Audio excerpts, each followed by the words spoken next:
নওশাদটার জন্য আমি বিশাল ফাঁসা ফেসে গেছি ভাই, কথা বুঝে আসছে। এক তো ভাঙড়ে প্রচুর জলসা যায়, আমি নিতে পারিনি। কেন নিতে পারিনি? আমি ভাই একটু রাগী লোক, আমি ওসব কারো ধার ধরি না, কথা বুঝে আসছে। কে নেতা, কে কেতা, কে সিএম, কে পিএম, ওসব কারো ধার ধরিনি আমি, কথা বুঝে আসছে। এবারে আমার মনে এখানে এলে ভেবে ভেবে কথা বলতে হয়, কথা বুঝে আসছে। না হয় দেখা যাবে এবার ওকে কে ধরাধরি করবে, কথা বুঝে আসছে। এ সমস্যা হয়ে গেছে। তো না হয় আমি ঠোঁটকাটা লোক ভাই, তবে যেটাই বলি আল্লাহ রসুলের পক্ষে বলি, কথা বুঝে আসছে তো না? হ্যাঁ, যেটাই বলি আল্লাহ রসুলের পক্ষে বলি। অনেক দিন থেকে তো আমার পেছনে অনেকে লেগে আছে, আজ পর্যন্ত কেউ পেরেছে আমার সামনে এসে ডিবেটে বসতে? যদি আমি ভুল বলে থাকি, কেউ পেরেছে? কিছুদিন আগে কাউকে একটা লকআপ দিয়েছিলাম, তার পক্ষে অনেক দালাল মৌলী সাহেব বেরিয়েছিল, দেখেছেন না? তো কোনো মৌলী সাহেব পেয়েছিল ডাইরেক্ট আমার সঙ্গে ডিবেটে বসতে, যে চলো তোমার সঙ্গে চ্যালেঞ্জ করছি, তুমি কোরআন হাদিসের বিরুদ্ধে কথা বলছো? এই বুঝ শুনছেন? আল্লাহ শকর আসেনি। কেন? আমি যাকে তাকে বলিনি, আমি যে যেটার লোক তাকে সেটাই বলি, কথা বুঝে আসছে? কেন? আল্লাহর কোরআন যাকে ঘোষণা দিয়েছে তার বিষয়ে তোমাকে বলতেই হবে, সমাজকে তো শিখাতে হবে। আমার ভক্ত মুরিদ অনুসারী ভালোবাসার দাদা হুজুরের ভক্ত মুরিদ অনুসারীদের কথা জানাতে হবে। এই বারবার ইসলামের উপরে আঘাত, বারবার ইসলামকে নিয়ে মিথ্যাচার, বারবার ইসলাম ও মুসলমানদের ঘরে টার্গেট, এটা যুগে যুগে চলে আসছে। আর এর জন্যে আমাদেরও একটা দোষ আছে, আমাদেরও একটা দোষ আছে। শুনে রাখেন, আকাশে যখন চাঁদ ওঠে, বাদুর চামচিকে দেখবেন ডানা মেলে চাঁদের আলোকে জমিনে না আসে তার জন্য রুকার চেষ্টা করে। এটা পারবে? জোরে বলুন, পারবে? তা হাজারো চামচিকে যতই ডানা মেলুক, চাঁদের আলো যেমন রুখা যায় না, ওই চাঁদ যিনি সৃষ্টি করেছেন সেই স্রষ্টার মনোনীত ধর্ম ইন্নাদ্দীনা ইনদাল্লাহিল ইসলাম, এই ইসলামকে কখনো মানবরূপী চামচিকে দিয়ে রুখা যাবে না, যাবে না, যাবে না। জোরে বলুন সুবহানাল্লাহ। ভাইরা আমার, কিন্তু আজ বড় আঘাত লাগে যখন কেউ এত বড় অন্যায় করে। কি? একটা পৃথিবী বিখ্যাত এমন কোন দেশ নেই, এমন কোন রাজত্ব নেই, এমন কোন শহর নেই যেখানে ইসলাম নেই। এরকম একটা ধর্মর প্রকাশ্য পশ্চিম বাংলার ব্যারাকপুরের ভাটপাড়াতে কেউ যখন দাঁড়িয়ে বলে ইসলামে নাকি রেপ করাটা কোনো পাপের বিষয় নয়, দুঃখ লাগে এরকম মানবরূপী পশু পাগলাগারতে না থেকে, জেলখানায় না থেকে এখনো রাজ্য সরকারের প্রশাসনের পাহারায় ঘুরে বেড়াচ্ছে। এটা বড় দুঃখের বিষয় না হাসির বিষয়? বড় দুঃখ লাগে। আর এর জন্য দোষী আমার কম, আমার কমের দোষ আছে, আছে না? নাই? আছে। কেন? আমরা গাধাকে দিয়েছি রাজার পাট, গাধাকে দিয়েছি রাজার পাট চালাতে। গাধা তো বোঝেই না যে কোনটা ইনসাফ, কোনটা বেইনসাফ, কোনটা ন্যায়, কোনটা অন্যায়। গাধা বোঝেই না যে আমার পিঠে কি আছে, সে বয়েই চলেছে, তার গুরুত্ব কিন্তু সে বুঝতে পারছে না। এটা আমরা দোষ করেছি না করিনি? আমরা করেছি। আজকে আসুন, আপনাদের যখন পেয়েছি ইসলামে নারীদের কি অধিকার আছে এ বিষয়ে সংক্ষেপে একটু আলোচনা করব, তারপরে অন্যদিকে যদি সময় থাকে যাব।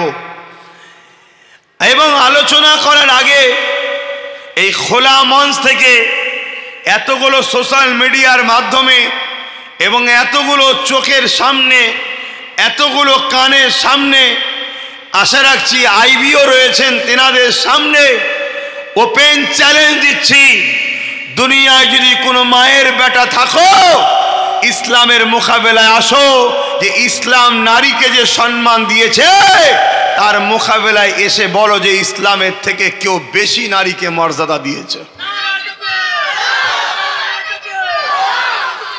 ওপেন চ্যালেঞ্জ দিচ্ছে, আসো।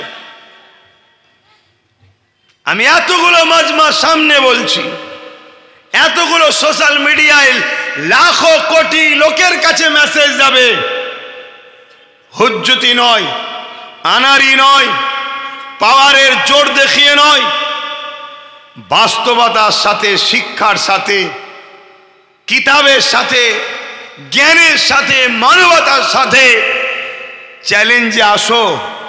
ইসলাম পৃথিবীতে নারীকে যে সম্মান দিয়েছে, এর মোকাবেলায় একজন কেউ দাঁড়িয়ে বলো যে আমার দোকানে এমন আছে নিয়ম যে ইসলামের থেকে নারীকে বেশি মর্যাদা দিয়েছি আমরা, একটা কেউ আসো।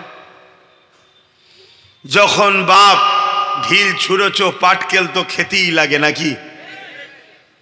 কিন্তু দুঃখ আরেক জায়গায়, এত বড় অপদার্থ এই মানবরূপী পশুটার বিরুদ্ধে তথাকথিত মুসলিম নামধারী মুনাফেক নেতাদের ভূমিকাটা কি বলেন? যারা মুসলিম নামধারী তথাকথিত নেতা, লিডার, মন্ত্রী আছে, এদের ভূমিকা কি? কিছু ভূমিকা আছে, কিচ্ছু ভূমিকা নেই। এরা কি করবে? কোন একটা সরল প্রাণ সাধারণ গ্রাম্য মহিলা যখন বলবে যে অমুকের স্বামী নেই, তার নামে কেস করিয়ে নিরীহ মুসলমানটাকে জেল খাটাতে পারে। কিন্তু একটা এত বড় ইসলামের বিরুদ্ধে মিথ্যাচার করলো, এর বিরুদ্ধে কেস করে একে জেল খাটাবার সাহস এদের মধ্যে নাই। এই কথা বুঝছেন না, বোঝেন না? আজকে বড় দুঃখ, কোথায় যাচ্ছে সমাজ? মনে রেখে দিও, ইসলামকে নিয়ে পশ্চিমা মিডিয়ারা হাজারো ষড়যন্ত্র করেছিল, এতে ইসলামের কোনো যায় আসেনি। আমেরিকা চেয়েছিল ইসলামকে আমেরিকা থেকে মুছে দেবো, আমেরিকাতে ইসলামকে রাখবো না, তাই আমেরিকা ভিসা বন্ধ করে দিয়েছিল। জর্জ ডাব্লিউ বুশ আমেরিকাতে কোনো মুসলমানকে ভিসা দেয়নি, বন্ধ করে দিয়েছিল। কিন্তু মহান স্রষ্টা রব্বুল আলামিন আমেরিকা জর্জ ডাব্লিউ বুশের কন্যাকে ইসলাম কবুল করিয়ে কোরআনের হাফেজা বানিয়ে দিয়েছে।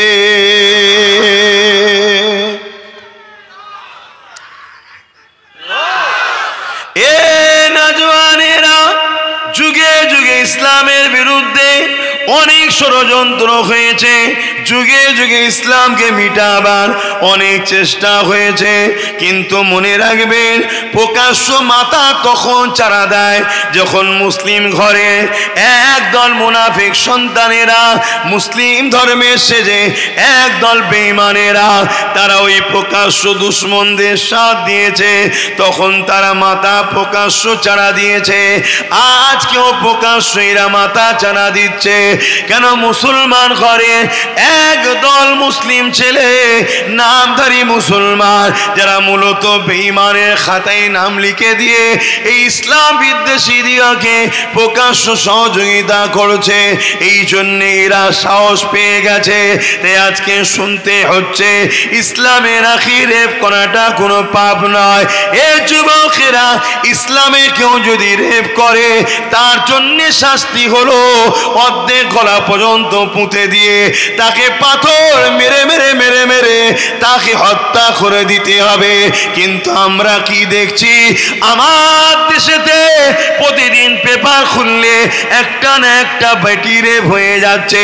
সে হতে পারে মুসলমানের বেটি, হতে পারে সে হিন্দুর বেটি, হতে পারে সে আদিবাসীর বেটি। মায়ের জাত আজকে নিরাপদে নাই, যে ধর্মেরই হোক না কেন, মায়ের জাত হলো নারী। এই নারীরা আজকে নিরাপদে নাই, কেননা আজকে যারা দেশ চালাচ্ছে এরা নারীদেরকে সুরক্ষিত দিতে পারছে না। কি করে পারবে? এদের দলের নেতা নেতা মন্ত্রী, অনেকে রেপিস রয়েছে, চরিত্রহীন রয়েছে, জালিম রয়েছে, এবং এরা দ্বারের দ্বারা যেতে, এরা যাদের দ্বারা ক্ষমতায় আসে, এরা যাদের দ্বারা ভোট চুরি করে, তাদের মধ্যে বেশিরভাগ চরিত্রহীন জালিম রয়েছে। এই জন্য এরা রেপিসদের বিচার করতে পারেনি।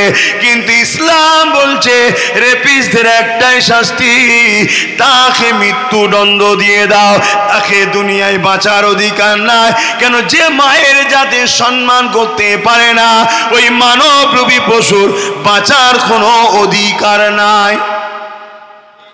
আপনারা কি একমত তো নাকি? একমত না হলে তার ইসলামের হবেন বা কি করে? তাহলে আজকে 10টা 20টা যদি রেপিসকে ঝেড়ে দেওয়া যায়, তাহলে বাকি সব মায়েরা নিশ্চিন্তায় থাকবে না? থাকবে না? হ্যাঁ। কিন্তু যখন দেশের বা রাজ্যের মাথায় যারা বসে থাকে, তারাই যখন রেপের রেড দেয়, তখন কি রেপ আর বন্ধ হয়? কথা বলে। তাহলে সেই রাজ্যে এরকম মিথ্যা কথা বলবে ইসলামের বিরুদ্ধে, আর তাকে ধরবে এ আশা করাটাও যায় না। কিন্তু আমাদের দায়িত্ব আছে না নাই প্রতিবাদ করা? কি গো বলেন, প্রতিবাদ করার দায়িত্ব আছে না না? আল্লাহর কাছে জবাব দিতে হবে। তরুণেরা, এমন নবী পাখি প্রেমিকেরা, আল্লাহ নবী জানিয়ে দিলেন মক্কা জমিনে থেকে শুরু করলে তামাম পৃথিবীর জমিনে জাহিলিয়াতের যুগে নারীদের ঘরে জন্তু পুঁতে দেওয়া হতো। আজ থেকে 1500 বছর আগে নারীদের কোনো সম্মান মর্যাদা ছিল না, নারীদেরকে ভোগের পাত্রী বানানো হতো। স্পেনের শাসক যে ছিল, এমন করে রোমের যে শাসক ছিল, পারস্যর যে শাসক ছিল, তারা নারীদেরকে ভোগের পাত্রী বানাতো। নারীদের কোনো সম্মান মর্যাদা ছিল না। আল্লাহ নবী জানিয়ে দিলে নারীদেরকে তোমরা জন্তু কেন পুঁতে দিচ্ছ? তারা বলতে লেগেছিল নারীরা হলো অশুভ, তাদের কোনো বাঁচার অধিকার নাই। আমার রাসূলুল্লাহ জানিয়ে দিলে এ দুনিয়ার মানুষের এটা হলো তোমাদের কুধারণা, এটা তোমাদের কুসংস্কার। যে 16টা পুত্র সন্তান দেয় মায়ের পেটে, ওই 16টাই কন্যা সন্তান দেয় মায়ের পেটে। নারী আর পুরুষ এই দুটোরই দুনিয়া জমিনে দরকার আছে। এই দুজনের মিলনের বিনিময়ে দুনিয়া জমিনে মনুষ্য জাতির বিকাশ ঘটবে। এটা মহান স্রষ্টার সৃষ্টি। তাই নারী অশুভ নয়, আমি রাসূলুল্লাহ জানিয়ে দিই, ইসলাম জানিয়ে দিচ্ছে, আমার রাসূল জানিয়ে দিল যে ঘরেতে প্রথম কন্যা সন্তান হবে, এর মানে ওই বাবাকে, ওই আব্বাকে আল্লাহ পাক জান্নাতে সংবাদ দেয়। আরো জোরে বলুন সুবহান।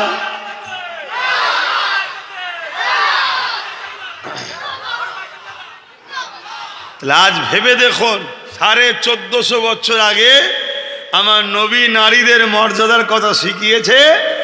1450 বছর পর কাশীপুরে ঈদগাহ উপলক্ষ করে মাহফিলে বসে এতগুলো পুরুষ নারীর মাকামের কথা শুনে খুশিতে সুবহানাল্লাহ বলছে। জোরে বলুন সুবহানাল্লাহ। কেন? নারী হলো মায়ের জাত। নারীকে মায়ের জাত। আমার ঘরে যে মাটা আছে ওটা একটা নারী, আপনার ঘরে যে মাগুলো আছে ওগুলো নারী। তাই নারীর সম্মান ইসলাম এত দিয়েছে, একটা নারী একটা জান্নাত। জোরে বলুন সুবহানাল্লাহ। এ কথা শুনে আমরা আনন্দিত নাকি? আমরা খুশি তো নাকি? আমরা পুরুষ হয়ে নারীদের মাকামের কথা শুনে খুশি হচ্ছি। এ ব্রেন, এ দিল, এভাবে আমার রাসূল আমাদেরকে তৈরি করেছে। 1450 বছর আগের মেসেজ আপনার কাশীপুরে এমনি এমনি চলে আসেনি। অনেক বাধা, অনেক লড়াই, অনেক যুগে যুগে মানবরূপী পশুরা ইসলামকে রুখতে চেয়েছে। লক্ষ লক্ষ মা সন্তান হারা হয়েছে, লক্ষ লক্ষ বাপ তার সন্তানকে হারিয়েছে, লক্ষ লক্ষ সন্তান এতিম হয়েছে, লক্ষ লক্ষ মায়েরা বিধবা হয়েছে, তারপরে তোমার কাশীপুরে মসজিদের আজান শুনছো, তারপরে তোমরা মাথায় টুপি মুখে দাড়ি পেয়েছো, তারপরে তোমরা জানতে পেয়েছো তোমার ঘরে যে মহিলাটা আছে তোমার মা, তার পায়ের তলাতে তোমার জান্নাত আছে। ওনাকে যদি খুশি করতে পারো তবে জান্নাত, আর না হয় তুমি মসজিদে গিয়ে কপাল ঘষরে ঘষরেও জাহান্নামে যেতে হবে, তোমার বাড়ির মা যদি তোমার উপরে নারাজ থাকে। এর নাম ইসলাম। তবে হ্যাঁ, এখানে একটা কথা বলে দিই, মা যদি আল্লাহ ও রসুলের বিরুদ্ধে কোনো কথা বলে, যা বাবা চুরি কর, মানা যাবে না। যা বাবা ওকে মার, অত্যাচার কর, লুটে লিয়ে আয়, শোনা যাবে না। শুনছেন তো নাকি? ইসলাম বিরোধী কথা হলে হবে না। ইসলামের বিরুদ্ধে যদি মা কথা বলে তাহলে কি করবেন? ঝগড়া করবেন না, ঝগড়াও করা যাবে না, তার থেকে পাশ কাটিয়ে যেতে হবে। মা ওটা আমি মানতে পারছি না, কেন ওটা আল্লাহ ও রসুলের কথার বিরুদ্ধে, কিন্তু তার সাথে বিয়াদবিও করা যাবে না। হযরতে আবু হুরায়রা রাদিয়াল্লাহু তাআলা আন নাম শুনেছেন? একটু আওয়াজ দেন, নাম শুনেছেন? হ্যাঁ, উনি আমার রসুল পাক সাল্লাল্লাহু আলাইহি সাল্লামের দরবারে আসলেন। এসে আমার নবীর আখলাক কথাবার্তা দেখে আমার নবীর উপরে মুগ্ধ হয়ে ইমানের কালেমা পড়ে মুসলমান হয়ে গেছে। জোরে বলুন সুবহানাল্লাহ। মা কিন্তু তখনও কলমা পড়েনি। মা লাত, উজ্জা, হবল ইত্যাদি ইত্যাদি তৎকালীন সময় যে মানুষ তৈরি করেছিল নকল খোদা, তার উপাসনা করত, তাই কলেমা পড়ে নিয়েছে। আবু হুরায়রা হুজুর আমার রসুলের দরবারে আসা যাওয়া করে। একদিন মা জিজ্ঞেস করেছে, বাবা তুই কোথায় যাস? আমার নবী বলেছে মিথ্যা কথা বলবে না। তাই আবু হুরায়রা চিন্তা করছে, রসুল তো বলেছে মিথ্যা কথা বলা ইসলামে নিষেধ। ইসলাম মিথ্যা কথা বলা কি নিষেধ, আমরা এটা মানি। মিথ্যা কথা বলেন না? তাহলে ভাবুন, আমরা মরিছি তো এই জায়গাতে। খবরদার মিথ্যা কথা বলবেন না। তবে একটা জায়গায় একটু ছাড় আছে, বলবো? একটা জায়গায় একটু ছাড় আছে। বিবি যদি খুশি হয় এক্ষেত্রে একটু ছাড় আছে। 200 টাকা শাড়ি যদি 2000 টাকার লেবেল লাগিয়ে যাও, বিবি খুশি হবে না? হবে না? হ্যাঁ, এই যে সংসারে মিল মহব্বত স্বামী স্ত্রীর গভীর হবে, এই জায়গায় একটু ছাড় আছে। কথা বুঝে আসছে তো? হ্যাঁ, আবার যেন সবসময় ঠকাতে যে উনি পরিবারকে, কেন আমার মায়েদের খারাপ নিলে হবে না। কোয়ালিটি দেখে না, দাম দেখে। কত দাম রে, কত দাম। কিছু গেলেই কি বলবে, দাম কত? আরে কোয়ালিটিটা দেখেন না, না দাম কত। অনেকে আছে স্টিকার তুলে দেয়, যেটার দাম 2000 সেইটাই 500 টাকার স্টিকার মেরে দেয়, আর এই যেটার দাম 500 টাকা সেটাই 2000-এর স্টিকার মেরে দেয়, আর যেটা 2000 দাম সেটাই 500 টাকার স্টিকার মেরে দেয়। দিয়ে দুটো সামনে দাও, ঠিক দামটা দেখে দেখবে 2000-এরটাই নেবে। শুনছেন না শোনেননি? দোকানে আসার সময় আবার স্টিকার চেঞ্জ করে দেয়। লাও, যাকে এটা খুশি আনন্দের জন্য বললাম। মনে রাখবে, ইসলাম বলছে দুটো জায়গায় টাকা খরচ করলে সব থেকে বেশি নেকি। নাম্বার 1 কি? মসজিদ, মাদ্রাসা। নাম্বার 1 হলো বাপ মার পিছনে কেউ যদি অর্থ খরচ করে, এটা সব থেকে নেকির কাজ। জোরে বলুন সুবহানাল্লাহ। নাম্বার 2 হলো নিজের স্ত্রী ও সন্তানদের পিছনে কেউ যদি অর্থ খরচ করে, এটা আল্লাহর কাছে বড় প্রিয়। এর নেকি আল্লাহ অন্য জায়গায় দান খরচের থেকে বেশি দেয়। জোরে বলুন সুবহানাল্লাহ। আমরা বাজারে সব জায়গায় টাকা খরচ করি নাম কামাবার জন্যে, আর পরিবার শখ করলে দিতে চাই না। এটা অন্যায়, এটা জুলুম, এটা উচিত নয়। অন্য 10 জায়গায় দিচ্ছেন, নেকির জন্য দেন। স্ত্রীর পিছনে খরচ করলে আরো বেশি নেকি হয়। জোরে বলুন সুবহানাল্লাহ। আসেন, ইসলাম নারীদেরকে কি সম্মান দিয়েছে। আল্লাহ নবী দরবারে একটা ব্যক্তি চলে আসলো, ইয়া রাসূলুল্লাহ, হাবিবাল্লাহ, ইসলামের সব থেকে আমার উপরে কার হক বেশি? আল্লাহ নবী বললেন তোমার মায়ের, তারপরে কার তোমার মায়ের, তারপরে কার তোমার মায়ের, তারপরে কার তোমার বাপের।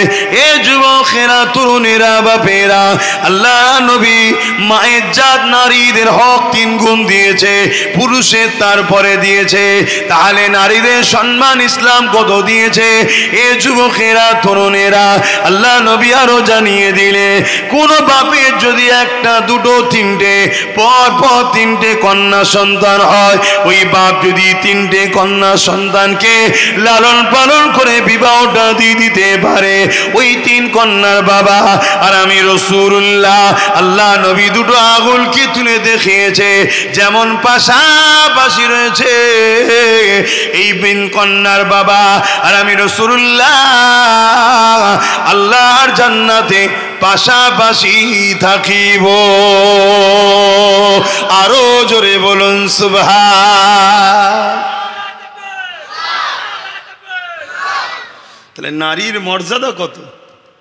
কোন বাপ যদি 3টে কন্যা সন্তান হয় তার, আর ওই 3টে কন্যাকে বাপ ভালোবেসে আদর করে লালন পালন করে পড়াশোনা করিয়ে বড় করে তার যদি বিবাহ দিয়ে দিতে পারে, আল্লাহ রসুল বলছে পাশাপাশি আমার সাথে জান্নাতে থাকবে। বললেন না সুবহানাল্লাহ?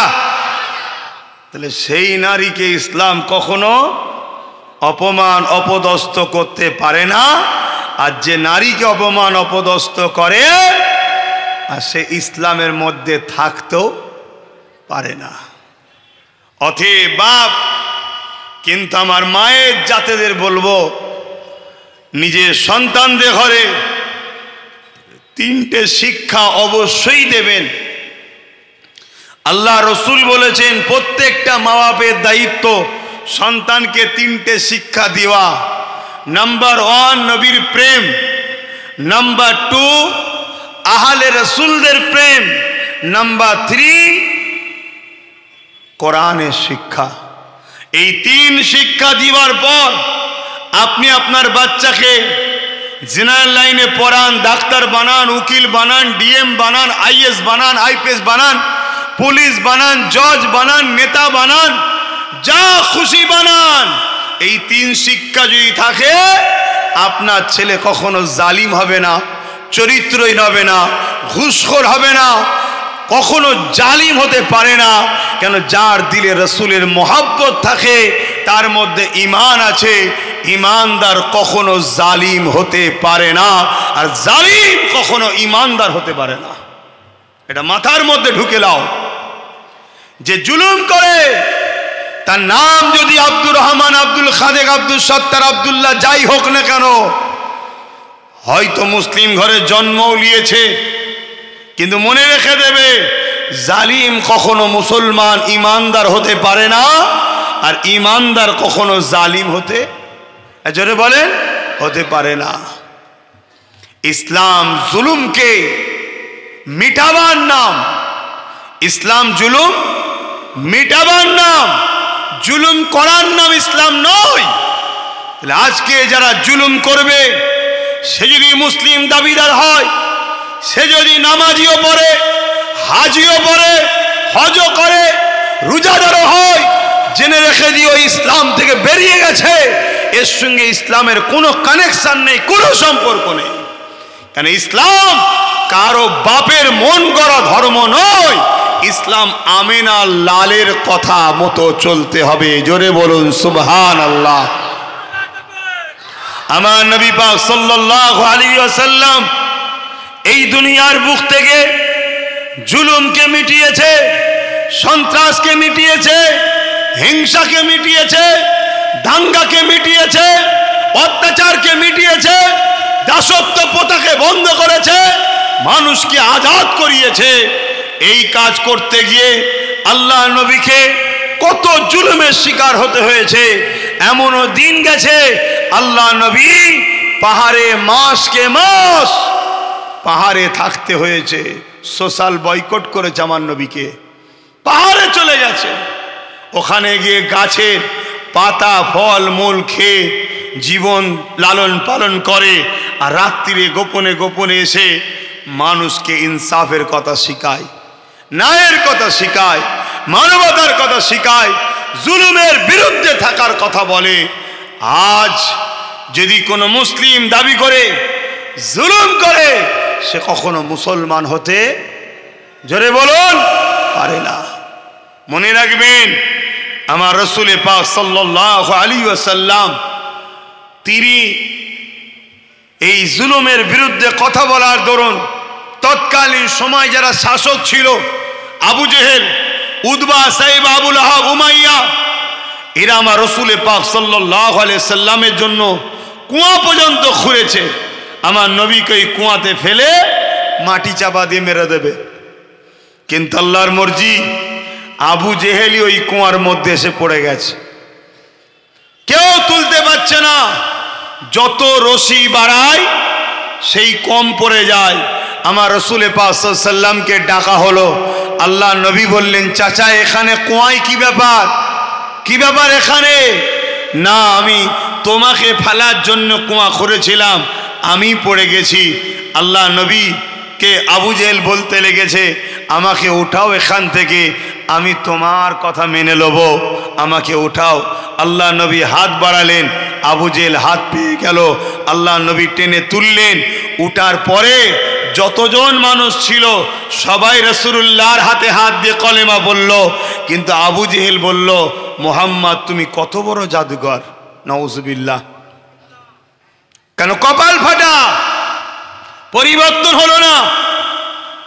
তাহলে হিদায়াত আল্লাহর পক্ষ থেকে যদি কারো কপালে না থাকে, সে যখন বুঝতে পারবে যে আমার পায়ের তলার মাটি সরে যাচ্ছে, আমাকে মিটিয়ে দেওয়ার প্ল্যান চলছে, তারপরেও কিন্তু সে পরিবর্তন হতে পারবে না। কেন? তার কপালে যদি আল্লাহ হিদায়াত না রাখে। কথা শুনছেন? কিন্তু আমাদের ডিউটি খুলে আম আপনাদেরকে শোনাতে হবে হক কথাটা। যদি শোনার পরেও দুটো মানুষ পরিবর্তন কপালে থাকে, তার মধ্যে একটা হালচাল শুরু হবে, সে পরিবর্তন হয়ে যাবে। আর যদি কপালে পরিবর্তন না থাকে, হাজারো বুঝালো পরিবর্তন হবে না। কিন্তু এটা আমাদের ডিউটি, আমাদের মানুষকে বোঝানো দরকার। এ দুনিয়ার মানুষেরা আল্লাহ নবী নারীদের অধিকার দিবার জন্যে, সমাজে ইনসাফ কায়েম করার জন্যে, ন্যায় প্রতিষ্ঠিত করার জন্যে আল্লাহ নবী কতটা কষ্ট করেছে। যখন মক্কার মানুষেরা আমার নবী পাকের কথা আর মানছে না, আল্লাহ নবীর কথা শুনছে না, নবী পাককে জানে মেরে দিবার পরিকল্পনা করেছে। দারুন নাদুয়াতে বসে মিটিং হয়েছে, আমার রাসূলুল্লাহকে শহীদ করে দেবে, আমার নবী পাককে জানে মেরে দেবে। এ যুবকেরা, আমার নবী পাক তখন মক্কা জমিন থেকে ওই তায়েফের জমিনে গেল। তায়েফের মানুষকে দ্বীনের কথা শোনাবে, ইনসাফের কথা শোনাবে, ইনসানিয়াতের কথা শোনাবে, মানবতার কথা শোনাবে, ন্যায়ের কথা শোনাবে। তায়েফের দিকে আল্লাহ নবী যখন রওনা দিয়েছে, মক্কা সন্ত্রাসীরা, মক্কা জালিম নেতারা তায়েফের নেতাদের কাছে দূত পাঠিয়ে দিল, দ্রুত ঘোড়ার পিঠে চেপে ওই তায়েফের কাছে চলে গেল। এ তায়েফের সরদারেরা, এ তায়েফের নেতারা, মুহাম্মদ রাসূল তায়েফে আসছে, তিনি যেটা বলেন সত্য বলে, তিনি যেটা বলে ঠিক বলে, কিন্তু তিনার কথা যদি মেনে নাও, তাহলে আমাদের জুলুমের সাম্রাজ্য মিটে যাবে, আমাদের অন্যায় সাম্রাজ্য মিটে যাবে, আমাদের মানুষকে লুটে রাখার সাম্রাজ্য মিটে যাবে।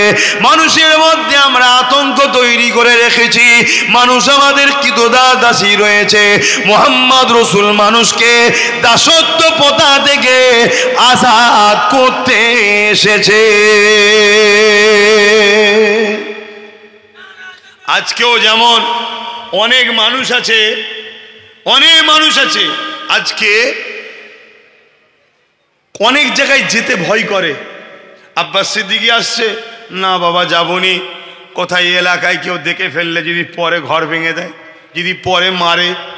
অনেকে যদিও বা আসে, নুকিয়ে নাকিয়ে আসে, কোনো রকমভাবে চুপচাপ বসে থাকে, সাধারণ ড্রেসে আসে, যেন কোনো বাজারে গেছিল ব্যাগ নিয়ে বেরিয়ে পড়ে।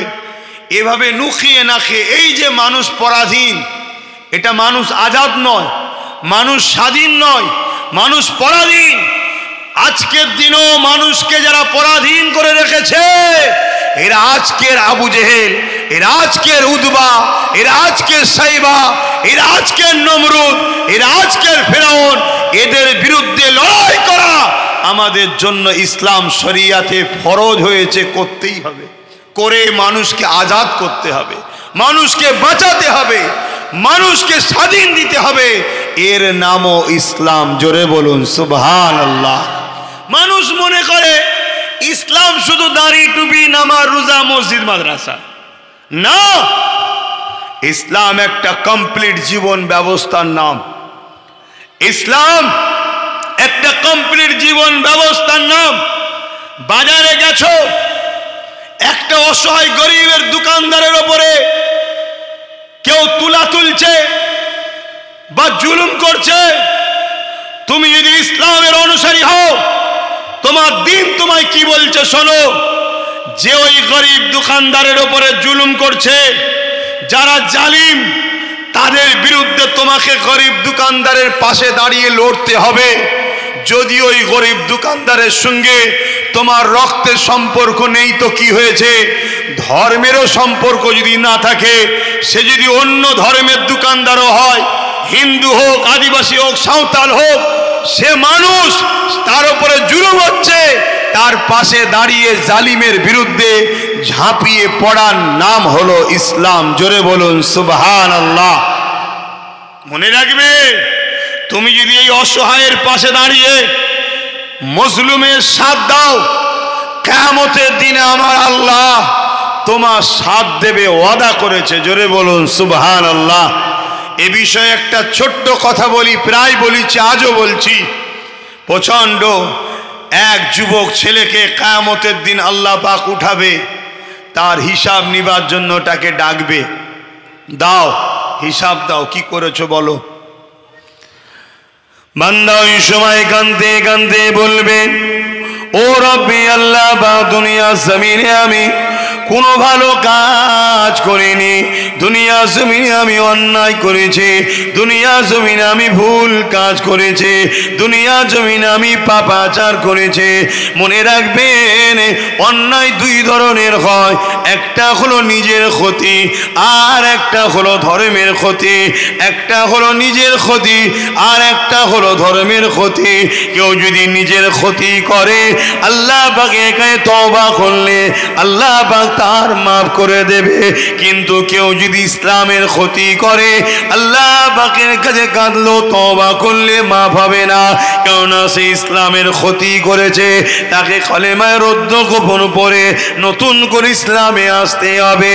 এ যুবকেরা, আর একটা কথা শুনে রেখে দেন, হক হলো দুই ধরনের। একটা হলো হকুল্লাহ, আল্লাহ পাকের হক, আর একটা হক হলো বান্দার হক। যদি তুমি গরিবের উপরে জুলুম করো, কারো নামে মিথ্যা মামলা করো, কারোর উপরে মিথ্যা দোষ দাও, কারো মাল যদি ছেড়ে নাও, এটা হলো বান্দার হক। সে যতক্ষণ পর্যন্ত না মাফ করবে, আল্লাহ পাক মাফ করবে না। কিন্তু নামাজ কাজা করে ফেলেছো, রোজা কাজা করে ফেলেছো, এটা হলো আল্লাহর হক। আল্লাহ পাকের গায়ে যদি কাঁদেন, আল্লাহ পাক মাফ করে দেবে, ওয়াদা করেছে। হকুল্লাহ আল্লাহর সঙ্গে, হকুল্লাহ বান্দার সঙ্গে। আল্লাহর হকে যদি ভুল ভ্রান্তি হয়ে যায়, আল্লাহ পাক ক্ষমা করে দেবে বলেছে। কিন্তু বান্দার হক যদি আদায় তুমি না করো, বান্দার হক যদি মেরে নাও, আল্লাহ পাক তোমায় ক্ষমা করবে না। শুনছেন তো আমার ভাইরা? মনে রাখো, তোমার পীরের আওলাদ আমরা, তোমাদেরকে দুনিয়াতেও বাঁচাবার চেষ্টা করে লড়ছি, আখেরাতেও বাঁচাবার চেষ্টাই বলছি।